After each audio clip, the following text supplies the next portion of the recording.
زه د هیواد پښتو ادبي ثقافتي تړون د صدر په حیث د ارواحات خدای بخلي نزار شاه منصوري د کتاب د منظوم کتاب د محققین په دستوره کې د قلم قبیلې ټولو ملګرو ته په دې غونډه کې پر راتګ هرکلی وایم او ډېره مننه کوم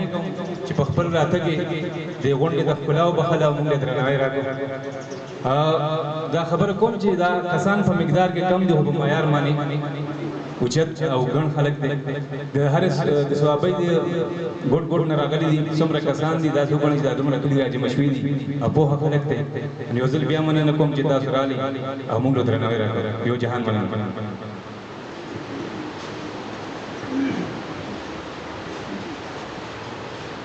د اجمیر ګل افغان صاحب یو جهان مننه کوم. ما تاسو ته ووایي چې دا مخ ښودنه چې وي د کتاب مخ پټي